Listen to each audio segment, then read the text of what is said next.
What happens when a CEO puts on a wig, a fake beard, and a thrift store jacket, and walks into one of his own diners as a customer only to see a waiter quietly pay for a stranger's meal? Quentin Hale never planned on running the business. He inherited the 8-location diner chain after his father passed away 3 years ago. The business was old-school burgers, pie, coffee in thick mugs, and for years it ran on reputation alone. But lately, things felt off. Reviews were slipping, complaints were rising, and 2 longtime employees had quit without notice.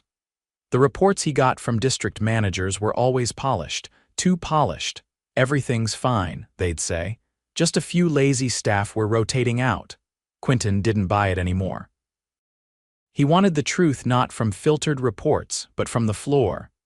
So he pulled up the schedule for the diner in North Oak location number 5. It had the most customer complaints in the past 6 months.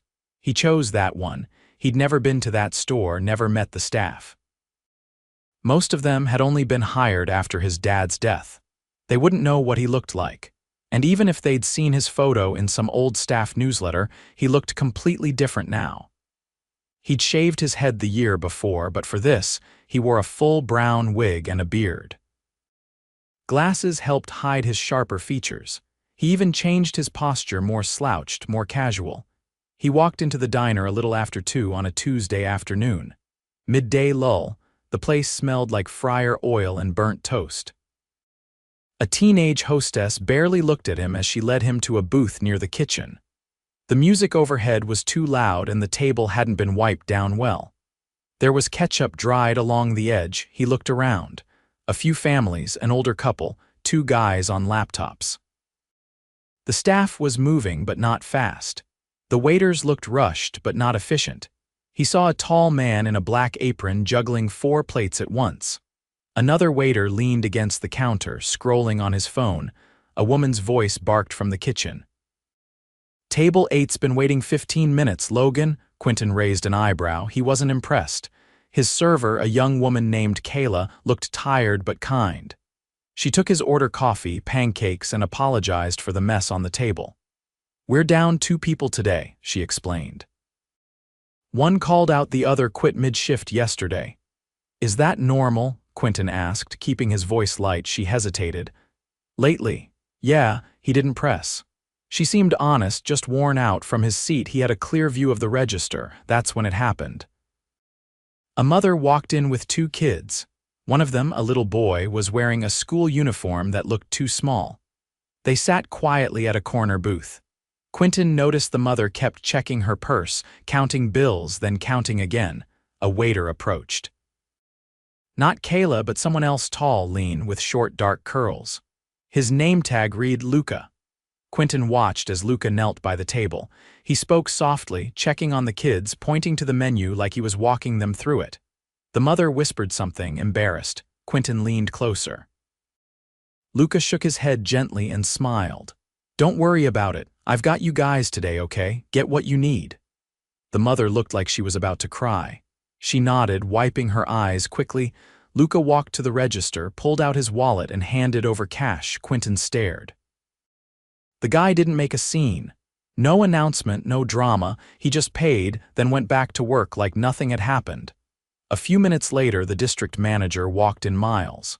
He was in his 30s, crisp shirt, hair gelled back like he was going to a sales pitch. He barely glanced at the floor staff before heading to the back. Quentin stood to use the restroom and followed. In the hallway near the kitchen, he overheard Miles talking to the kitchen lead. "Place's numbers are slipping," Miles said. "If Luca keeps wasting time on sob stories, he's gone next month." Quentin paused. The kitchen lead grunted. "He's soft, always chatting with tables, doesn't move fast enough." Quentin bit his tongue and walked back to his booth. Later, he watched as Luca cleaned up plates from a table the hostess had ignored. He refilled a coffee without being asked. He even picked up a crying baby's dropped toy and made the kid laugh. Quentin left a tip, walked outside, and sat in his car. He just sat there. The guy had no idea someone was watching. No clue the person sipping coffee in the corner booth owned the entire company. Quentin stared at his hands on the steering wheel. They were shaking slightly. He thought about his father. About how the man ran his business with pride, with heart. Not with spreadsheets and threats. He pulled out his phone and opened the employee files. Luca Martinez. 28, waiter. 2 years with the company, no disciplinary write-ups, solid reviews. Quentin stared at the screen, then he started typing. The next morning, he was back. But this time, not in disguise. Luca was polishing the edge of the counter when the front door buzzed open at exactly 9:12. Quentin walked in wearing a gray button-up. No wig, no beard, no glasses. His gait was straighter. He didn't smile. He didn't need to. The hostess glanced up, then blinked twice. Can I help you? I'm here to speak with your manager, Quentin said quietly. Not the floor supervisor, the actual district manager. Now, she hesitated, then pointed toward the back hallway. He's in the office. But he's not. Quentin was already walking. He passed Kayla, who looked up from sorting silverware. Her brow furrowed slightly, recognizing something but not sure what.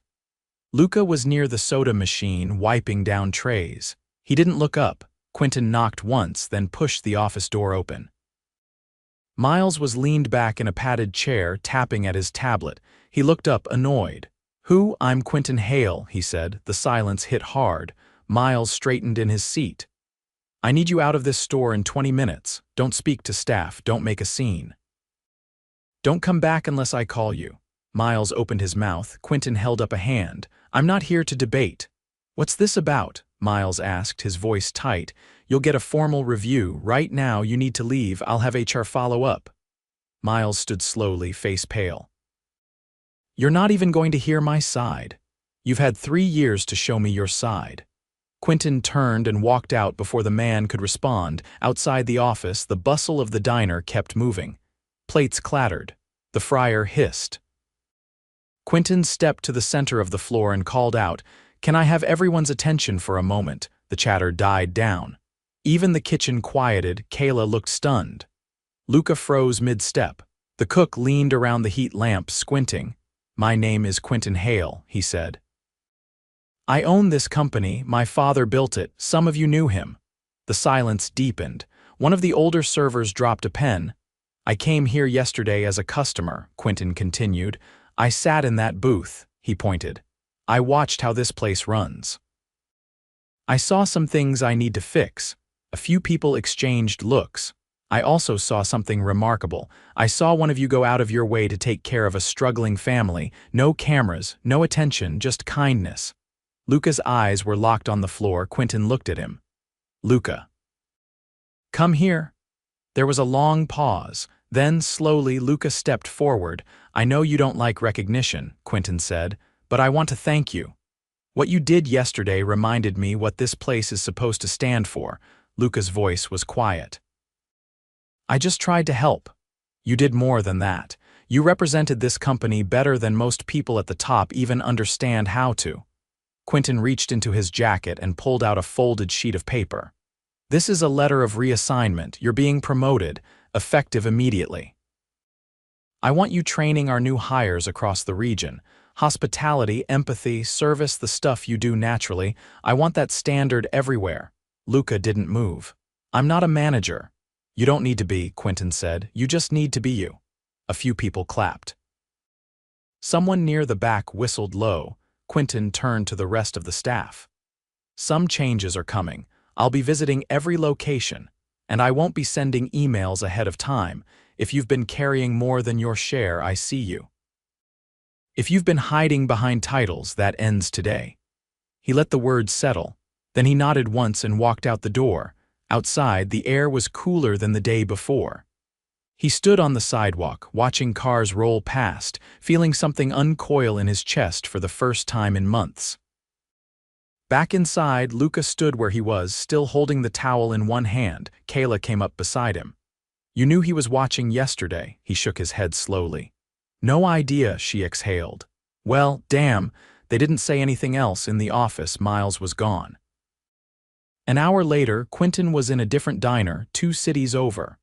He sat at the counter this time, no disguise, no announcement. A waitress with tired eyes asked if he wanted cream with his coffee. He said yes. She brought it without a word. Her hands were shaking slightly.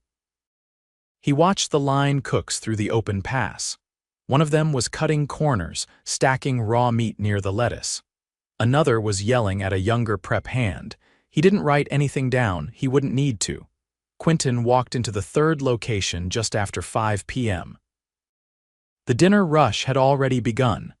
There was a waitlist forming by the front door, and the hostess, a man in his 20s with braces and a clipboard, was trying to explain to a family of 6 that it would be at least 20 minutes. The air smelled sharper here: grilled onions, floor cleaner, something metallic from the kitchen vents. A child cried behind him and someone's phone rang with a game show theme song. He stepped aside and waited. No one recognized him. He didn't want them to. A manager in a red vest emerged from the back, glanced at the backed-up entryway, and barked orders at the hostess without slowing his walk. Double seat table 10 and 12, and get the servers to stop hiding in the break room. Quentin moved past them and sat quietly at the counter. Behind it, a woman in her 50s was pouring coffee for a trucker-looking man with a weathered jacket. She didn't look up. He leaned against the counter and kept his eyes open. This wasn't about catching someone making a mistake, it was about seeing how habits had formed. What had management allowed?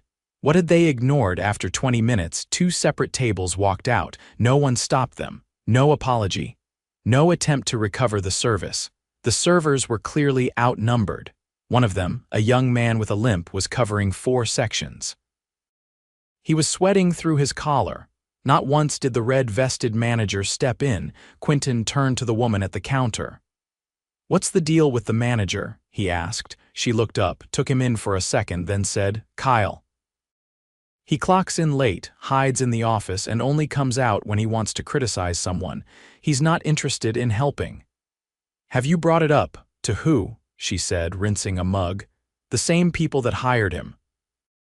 They think he's efficient because he threatens everyone into working doubles." He nodded once and left. The next morning, he called a meeting at headquarters, only regional staff, no store-level managers. He stood at the front of the conference room, no PowerPoint, no spreadsheets. Just a yellow legal pad and a plastic cup of water. "We've got a culture problem," he said, "and we're not going to fix it by pretending it's about scheduling software or inventory control." A woman near the back leaned forward. "What exactly did you see?" "I've seen 3 stores in 2 weeks. I've seen customers walk out, staff ignored, and managers who treat leadership like a pass to avoid accountability. I've also seen someone quietly pay for food out of their own pocket instead of watching a family go hungry." The room shifted. Chairs squeaked. No one spoke. "We're not running a brand. We're running a promise. If you don't believe that, you're in the wrong room." A man from operations raised his hand slightly. "What do you want us to do?" "Start by reviewing every manager's schedule. I want to know who's actually working and who's hiding behind titles. Then I want exit interviews from every employee who's left in the last year. I want patterns, not excuses." Another hand went up. "What about the stores that are performing well? We study them. We find out why. Then we teach that, not just metrics: attitude, behavior, tone." After the meeting, he pulled HR aside. "Find out when Kyle from Westfield was hired and who approved it. I want his past employment checked again. Something doesn't add up." By Thursday, HR returned with a folder. Kyle had bounced between 6 restaurants in 4 years. Each time he left within 12 months. No formal write-ups, but a string of quiet exits and vague references.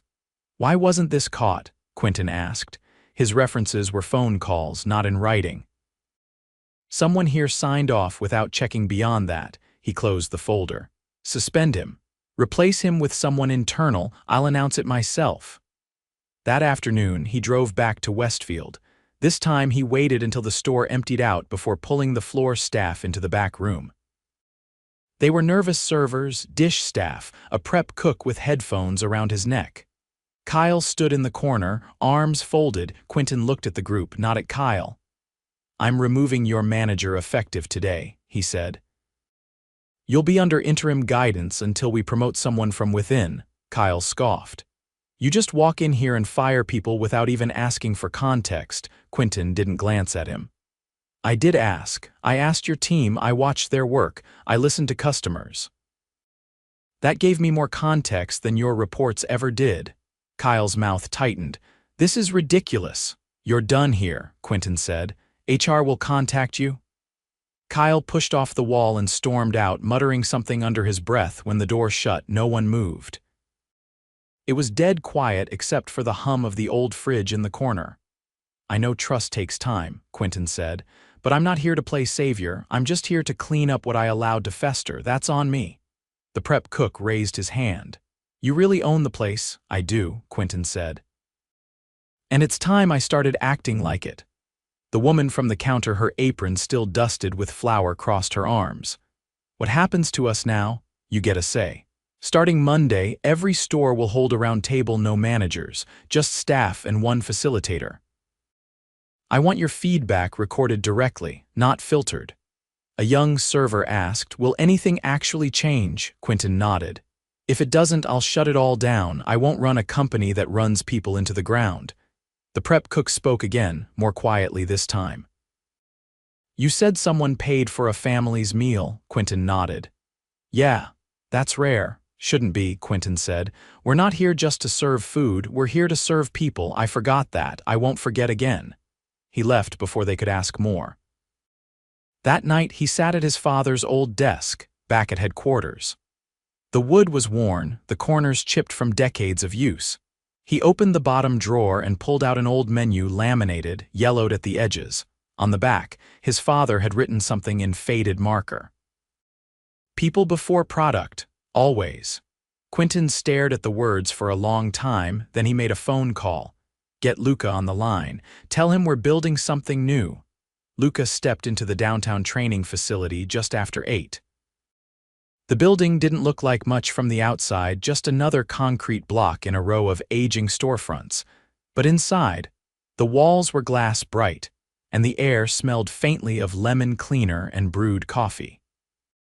A folding sign near the door read, Welcome Team Leads Orientation Room A. He hadn't been told much, only that Quentin wanted him to help design a new onboarding program for incoming hires, not as a manager, not as a trainer in title. Just someone who understood what the job meant when no one was watching. He passed a small kitchenette where someone had laid out bagels and paper cups. A young woman in a gray sweater looked up from a clipboard and gave him a short nod. Luca Martinez? Yeah, he's waiting for you upstairs. He found Quentin on the second floor in a glass-walled meeting space with a long wooden table at the center, bare but for a legal pad and a closed laptop. The windows behind him overlooked the highway, where cars bled past in a blur of white and red. You sure you want me here? Luca asked as he stepped inside. Quentin didn't look surprised. I didn't ask to meet with anyone else. Luca dragged out a chair and sat, hands clasped together loosely in front of him. I've never run a training program. You've run tables during a lunch rush while covering for 2 people. You've handled upset customers without pushing it onto someone else. You've kept your integrity when no one was keeping score. That's what I care about. Luca leaned back slightly. This kind of thing usually goes to someone with a clipboard and a title. And how's that been working for us? Quentin didn't wait for an answer. Starting next month, we're rolling out a ground-level training series. Not just how to ring up orders or memorize specials. We're focusing on tone, pacing, situational awareness, how to handle tension without escalating it. All the stuff you can't teach from a slideshow. Luca tapped the table once. What do you want from me exactly? Quentin slid the legal pad over. Help me build a real foundation, watch the sessions, give me feedback. If the trainers sound like they've never worked a floor shift, say so. If the content's empty, tear it down. I don't want polish, I want truth. Luca looked down at the pad. The first page was blank. No one's ever asked me for that before. Quentin didn't smile. They should have. By the end of the week, they'd selected 3 stores to pilot the program. One in a college town, one near the freight yards, and one in a suburb where turnover had been highest. Each location had a mix of new hires, veterans, and employees who'd nearly quit twice in the last year. Quentin visited each one personally. No disguise, no speeches. At the second location, a dishwasher named Henry cornered him outside the walk-in freezer. He was short, broad-shouldered, and spoke with a rasp like gravel. "You the guy making all this change?" Quentin nodded once. "Don't screw it up," Henry said. "We've seen guys like you come and go. Talk a big game, then disappear once the heat dies down." Quentin didn't blink. "That's fair. I don't expect credit, I expect results." Henry grunted and walked off. Back at headquarters, they converted part of the second floor into a feedback room, not a suggestion box, a real space. One-on-one sessions, anonymous interviews, recorded feedback sent straight to Quentin's desk. Not filtered through managers, not cleaned up by corporate. Luca started coming in 3 times a week. He didn't wear anything different. Still the same sneakers, still the same denim jacket with the frayed cuff, but his voice carried differently now, not louder, just more certain. "You can't teach empathy in a lecture," he told one of the new facilitators. "You show it by doing. You coach it in the moment." The facilitator, a woman who'd worked in HR for 7 years, nodded slowly. "So how do we train for that? Put them on the floor. Pair them with someone who listens before they talk. Let them see what right looks like. Then let them practice." By month's end, 2 managers had been reassigned. One had misreported staff hours to make their store look more efficient. The other had been caught berating a busboy in front of customers. Neither was replaced from outside. Instead, internal promotions were offered to people who'd quietly held stores together without recognition for years. A woman named Monique, who'd been prepping vegetables in the mornings and running the register at night, got offered a full-time team lead slot with decision-making authority. She didn't ask for a raise. Quentin gave her one anyway. He started scheduling weekly calls with small employee groups. No agenda, just time to talk. At first, most were hesitant, but by the 3rd week they started opening up. "Too many rules that don't help anyone," said one server. "If I can fix a customer's experience in 30 seconds, I shouldn't need 5 approvals to do it." "I've been here 6 years, and no one's ever asked what I think," said another. Quentin listened, took notes, didn't interrupt. He made the first round of policy changes that Friday. Reduced required approvals for comps. Gave shift leads more autonomy. Adjusted scheduling rules to avoid split shifts that burned people out. The changes weren't revolutionary, but they were real. Measurable. A start. On the last evening of the pilot, Quentin returned to the North Oak location. The one where it all started. He didn't announce himself. Just walked in during the dinner rush and took a seat at the same booth. The table had been wiped clean. The music was lower. The floor staff moved with more rhythm now, not faster, just smoother. Luca spotted him and came over, sliding into the opposite seat without asking. "You checking up on us?" "No," Quentin said. "Just needed to see it again." Luca watched the floor for a moment. A new hire was laughing with a customer near the counter. Kayla was organizing to-go orders with a headset and clipboard. "Feels different," Luca said. "It is," Quentin replied, "and not because of me, because you set the example." Luca looked down at the table, then back up. "You ever think about shutting it down?" "I did," Quentin said. "When I saw how far we drifted. But then I saw a guy pay for someone else's meal like it was nothing, and I realized we still had something worth fighting for." Luca nodded once. The door opened near the front. A young couple entered, holding hands. The hostess greeted them with a smile that didn't feel forced. Quentin stood. "You're going to keep building this," he said. "Even after I step back." Luca raised an eyebrow. "You stepping back already?" "Not yet, but eventually. I'm not the glue holding this together." "People like you are." Luca leaned forward. "If you ever forget that again, I won't," Quentin said. They shook hands. No ceremony, no applause. Outside, the sun was dipping just behind the edge of the strip mall, casting long shadows across the asphalt. Quentin stood beside his car for a minute, watching the light change. The air smelled like fresh bread and motor oil. Real.